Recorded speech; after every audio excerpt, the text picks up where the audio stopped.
டேய் வெட்டி ஆபீசர் சூர்யா, ஒரு செருப்பு தைச்சிட்டு வர உனக்கு 2 நாள் வேணுமாடா?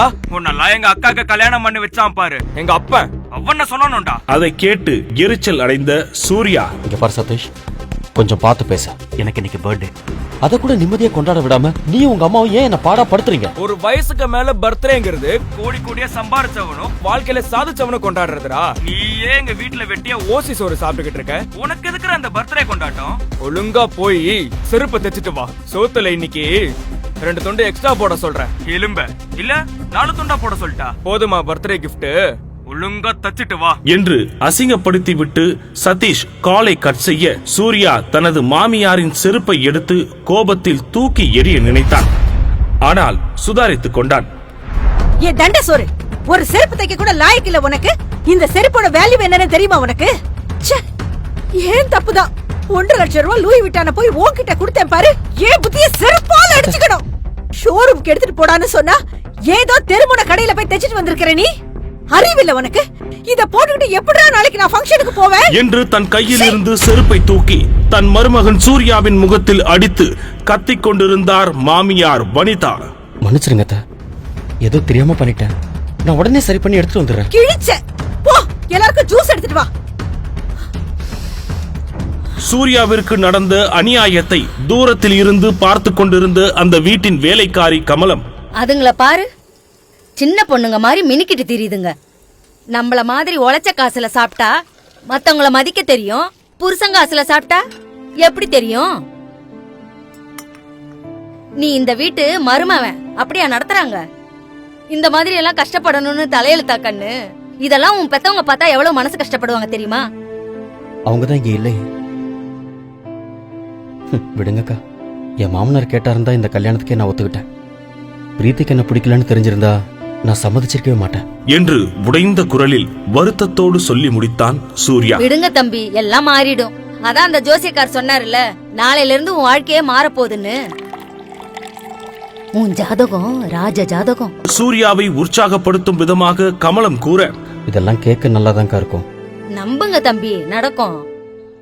தம்பி, நாளைக்கு உன் பிறந்த நாளாச்சு, பிரீத்தி அம்மாக்கு தெரியுமா? கமலம் அப்பாவியாக இந்த கேள்வியை கேட்க, பிறந்த நாளா? எங்க கல்யாண நாளே அவ மறந்துருப்பா. மறக்க மாட்டேன், செத்தாலும் மறக்க மாட்டேன்.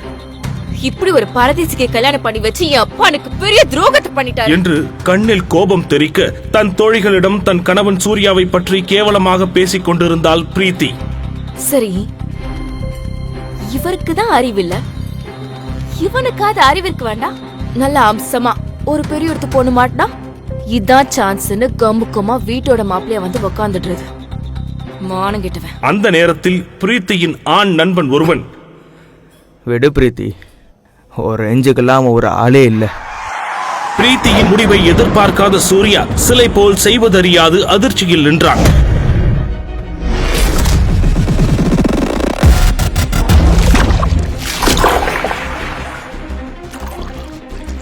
வேறு வழியின்றி திருமணமான அன்றில் இருந்து பிரீத்தியின் வீட்டில் காசு வாங்காத வேலைக்காரன் போலத்தான் வாழ்ந்து வந்தான் சூர்யா.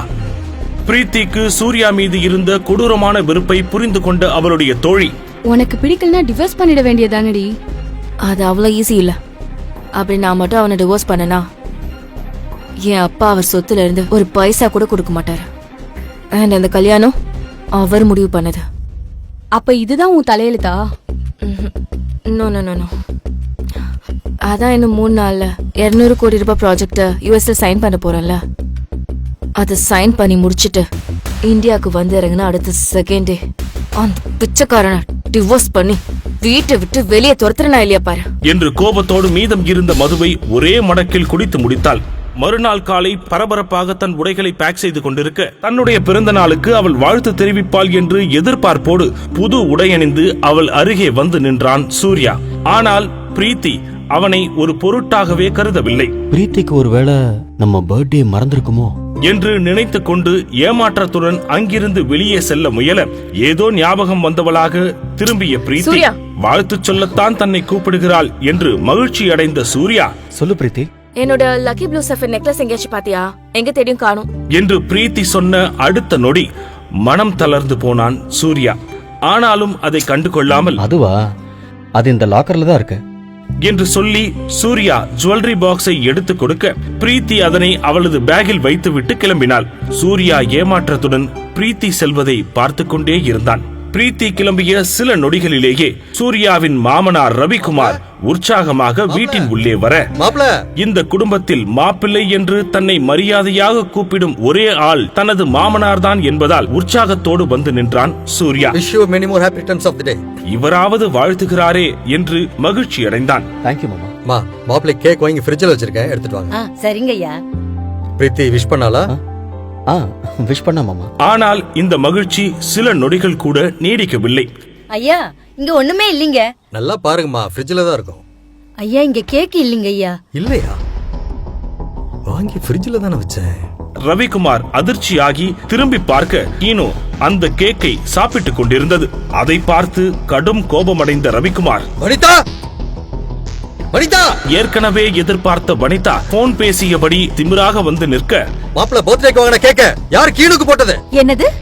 நம்ம மாப்பிள்ள சாருக்கு பிறந்த நாளா? ஐயோ, இது தெரியாம அந்த கேக்க நான் கீனோக்குள்ள வச்சுட்டேன் என்று வனிதா நக்கலாக கூற, என்னங்க நீங்க நம்ம மாப்பிள்ளைக்கு காஸ்ட்லியான கேக் வாங்க கூடாதா? நான் ஏதோ நாய்க்கு வாங்கின கேக்குன்னு நினைச்சேன். கோபமாக கண்கள் சிவக்க நின்று கொண்டிருந்தார் ரவிக்குமார். நம்ம மாப்பிள்ளை எவ்வளவு பெரிய ஆளு. மாமா, என்னால நீங்க எதுக்கு சண்டை போட்டுக்கிறீங்க?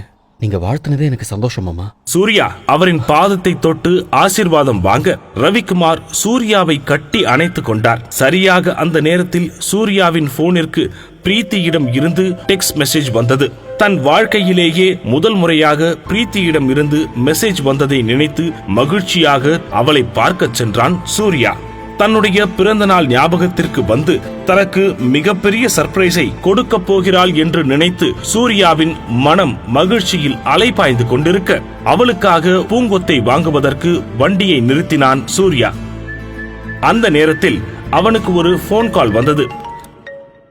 அண்ணா, இது இங்கே இருக்கட்டும், நான் வந்து என்று அந்த பூக்கடைக்காரரை பார்த்து சொல்லிவிட்டு பிரீத்தியை பார்க்கும் உற்சாகத்தில் பார்க்கிங் ஓரமாக பைக்கை நிறுத்திய சூர்யா திரும்பி நடப்பதற்குள் அந்த பைக்கில் வந்து மோதிய ஒரு காரை விட்டு வெளியே வந்த பிரீத்தியின் நண்பன் தேவா தன் தவறை மறைப்பதற்கு சூர்யாவை கோபமாக திட்ட ஆரம்பித்தான். டேய், கண்ணு தெரியாத கபோதி, உன் குப்பை பைக்க பார்க் பண்றதுக்கு ஏன் பார்க்கிங் தான் கிடைச்சதா? உன்னால என் வண்டி வேற ஸ்கிராச் ஆயிடுச்சுடா பரதேசி என்று தேவா கத்த சூர்யாவுக்கு கோபம் கொந்தளித்தது. இங்க பாருங்க, பார்த்து பேசுங்க. எடுக்க சொன்னா எடுக்க போறோம், அதுக்கு வந்து இடிப்பீங்களா? ஆக்சுவலா இங்க கோவப்பட வேண்டியது நானு என்று சொன்ன சூர்யாவை மேலும் கீழும் கேவலமாக பார்த்த தேவா, கோவப்பட்டுதான் பாரு, பார்க்க பரதேசி மாதிரி இருக்க. உன்னால எவன்டா உள்ள விட்டது? இன்னொரு வாட்டி நான் இந்த இடத்துல உன்னை பார்க்க கூடாது, புரியுதா?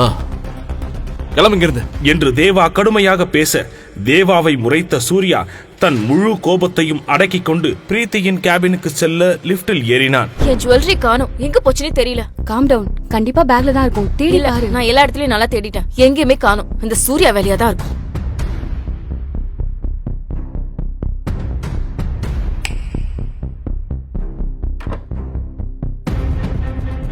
சூர்யா, ஒழுங்கு மரியாதையா ஜுவல்லரி பாக்ஸ்ல இருந்த செயின் எங்கன்னு சொல்லிடு. தெரியாதுன்னு மட்டும் சொல்லிடாத. பிரீத்தி கூறியதை கேட்டு சூர்யாவின் முகம் மாற, நான் ஏன் உன் செயின்? ஏய், இந்த நடிப்புலாம் வீட்ல வச்சுக்கோ. செயின் வேணும்னு சொன்னப்போ அடுத்த செகண்ட் லாக்கர்ல இருந்து நீதான் எடுத்து கொடுத்த. நான் ஓபன் கூட பண்ணாம உன் மேல இருந்த நம்பிக்கையில எடுத்துட்டு வந்தேன். இப்ப உள்ள பார்த்தா செயினை காணோம். நீதான் எடுத்துக்கணும், மரியாதையா கொடுத்துரு. பிரீத்தி, சத்தியமா நான் எடுக்கல பிரீத்தி. அது ப்ளூ சஃபர் பதிச்ச காஸ்ட்லி செயின். அதுவும் இல்லாம அது ஒரு லக்கி செயின். யுஎஸ் மீட்டிங் போகும்போது எடுத்துட்டு போகலான்னு இருந்தேன். விளையாடாம ஒழுங்கா கொடுத்துரு. பிரீத்தி ப்ளீஸ், எல்லாரும் பாக்குறாங்க, சட்டையில இருந்து கையிட என்று மெல்லிய குரலில் அவளிடம் கெஞ்சினான். எடுக்க முடியாதுடா. உன்னை கல்யாணம் பண்ணதுல இருந்து என் மரியாதையே போச்சு. ஆபீஸ்ல இருக்கவங்களா உன்னை ஏன் நான் செலக்ட் பண்ண, எனக்கு உடல் ரீதியா ஏதோ பிரச்சனை இருக்குன்னு அவங்கள ஒரு முடிவுக்கு வந்துட்டாங்க. போதும், என் அப்பா சொன்ன ஒரே காரணத்துக்காக உன்னை கல்யாணம் பண்ணது போதும். அதனால நான் இப்ப அனுபவிக்கிறதும் போதும் என்று பிரீத்தி திட்டிக் கொண்டிருக்கும் போது அங்கே வந்த தேவா, பிரீத்தி, என்ன பிரச்சனை? இவன் எதுக்கு உங்ககிட்ட பேசிட்டு இருக்கான்? What's happening? முதல்ல யார் இவன்? இவனை பத்தி பேசுறதுக்கு இவன் ஒருத்தே இல்ல. ஏய், என் ஃபிளைட் போர்டிங்க்கு இன்னும் 1 hour தான் இருக்கு. அதுக்குள்ள என் செயின் கைக்கு வந்தாகணும், இல்லன்னா அவ்வளவுதான். பிரீத்தி, டோன்ட் வரிடா, நீ அமெரிக்காக்கு போயிட்டு வந்த உடனே இதே மாதிரி செயின் நான் உனக்கு பிரசன்ட் பண்றேன். It will look lovely on you.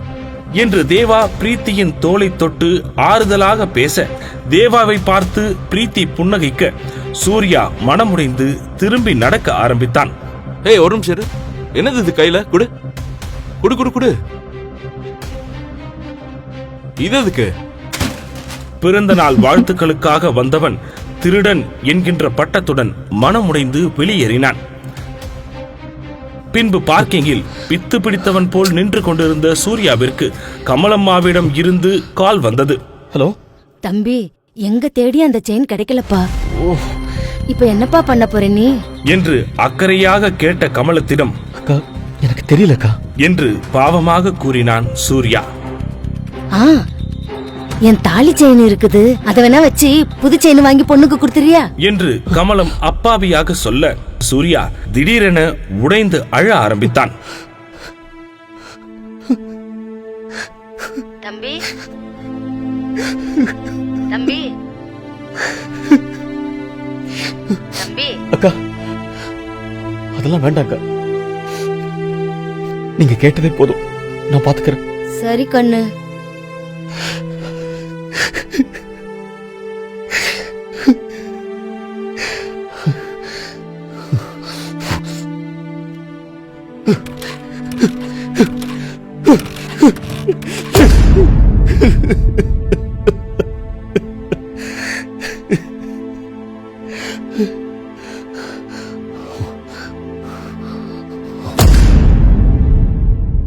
பிரீத்தி கோபமாக சேரில் உட்கார்ந்து இருக்க, அவளை சுற்றி அவளுடைய தோழிகளும் தேவாவும் நின்று கொண்டிருந்தார்கள்.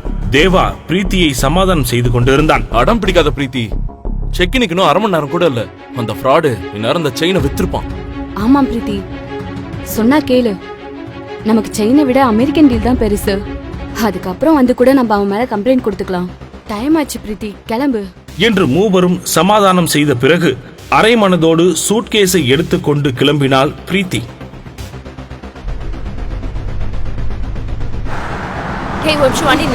என்னாச்சு? இவன் வண்டிய பார்த்தாலே எனக்கு இரிட்டேட்டிங்கா இருக்கு என்று கூறிவிட்டு தேவாவை பார்த்த பிரீத்தி, அடிச்சு நொறுக்குடா என்று கோபமாக சொல்ல, தேவா மிகவும் வேகமாக தன் முன்னால் நின்ற சூர்யாவின் பைக்கை இடித்து தள்ளினார். திடீரென அந்த காரை வழிமறித்து ஒரு ஆட்டோ நிற்க சடன் பிரேக் போட்டு காரை நிறுத்தினான் தேவா.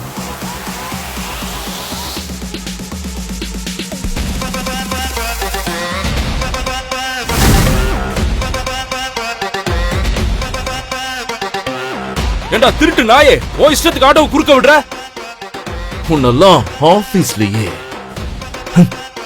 செஞ்சிருக்க மாட்டா.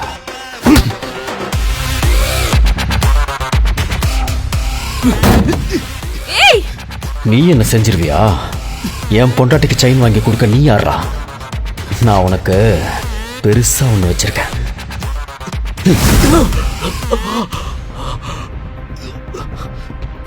பாத்தியா பிரீத்தி?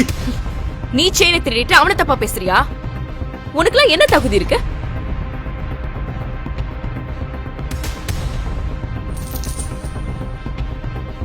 பாத்தியா பிரீத்தி, இந்த ஃப்ராட் தான் செயினை திருடி வச்சிருக்கான். பிரீத்தி அதனை ஆச்சரியமாக வாங்கிக் கொள்ள, நீ எந்த டென்ஷனும் இல்லாம ரிலாக்ஸ்டா மீட்டிங்கை பிரசன்ட் பண்ண. All the best. இந்த இத்து போனவங்க கிட்ட எல்லாம் பேசி டைம் வேஸ்ட் பண்ணாத பிரீத்தி. ஃளைட்டுக்கு டைம் ஆச்சு. தேவா, வாய பொத்திட்டு கம்முன்னு இருக்கணும். நான் என் பொண்டாட்டி கிட்ட பேசிட்டு இருக்கேன். ஏதாவது சத்தம் வந்தது,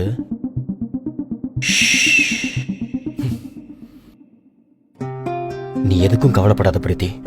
நீ இன்னைக்கு கண்டிப்பா யூஎஸ் போவ. பத்திரமா போயிட்டு வா. Don't worry. Bye.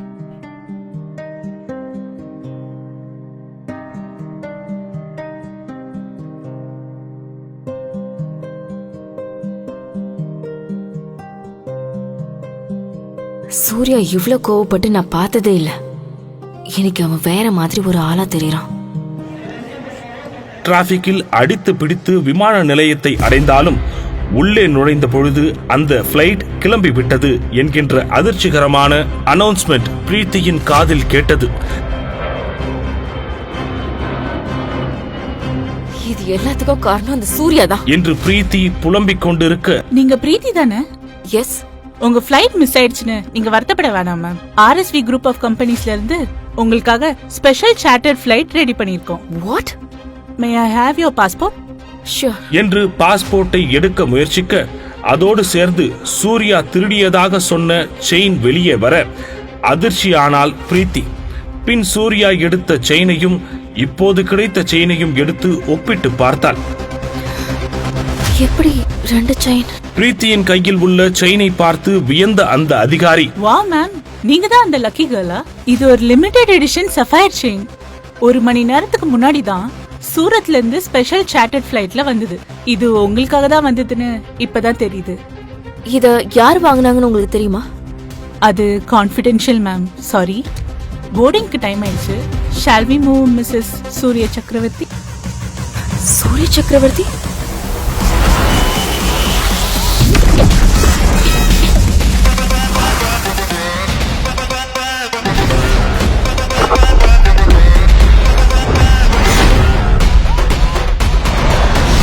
Happy birthday, sir. Welcome to the new league.